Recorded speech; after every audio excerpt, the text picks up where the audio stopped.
Hey everyone, welcome back to the channel Dive in the Words. Today we're diving deep into one of the most inspiring books out there, Daring Greatly by Brené Brown. Now, if you haven't heard of Brené Brown before, let me introduce you to the brilliant mind behind this life-changing book.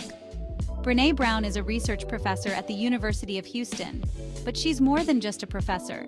She's a leading voice on topics like vulnerability, shame, and courage. You might have seen her TED Talk, The Power of Vulnerability, which has been viewed millions of times worldwide. In Daring Greatly, she takes over 2 decades of research and shows us that being vulnerable isn't a weakness. It's actually the key to living a more connected and fulfilling life. So let's jump right in. What does it mean to dare greatly?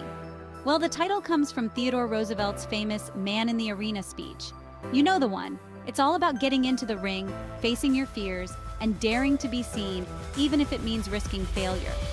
And that's really what this book is all about. Brené Brown wants us to embrace vulnerability, whether it's in our personal lives, our relationships, or even our work. She says that true courage doesn't come from being invulnerable. It comes from showing up, even when we're uncertain. Now, let's break down some key concepts from Daring Greatly.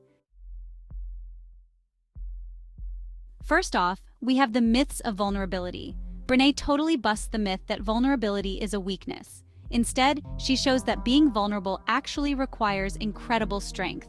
Think about it. Whether you're starting a new project, opening up to someone, or even just being yourself, it takes guts to be vulnerable. Next up is shame. Shame. Brené spends a lot of time talking about how shame holds us back. She teaches us about shame resilience, which basically means recognizing when shame creeps up and knowing how to deal with it. It's not easy, but she gives us the tools to face it.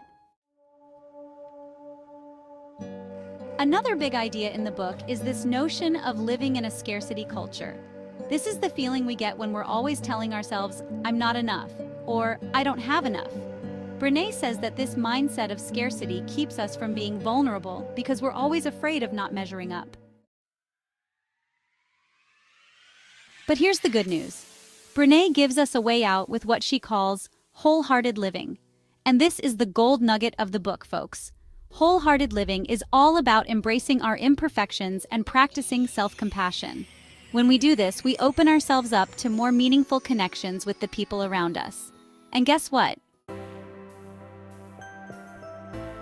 This doesn't just apply to our personal lives. Vulnerability plays a huge role in leadership too. Brené explains that leaders who are vulnerable, who admit their mistakes and show their true selves, actually build more trust with their teams.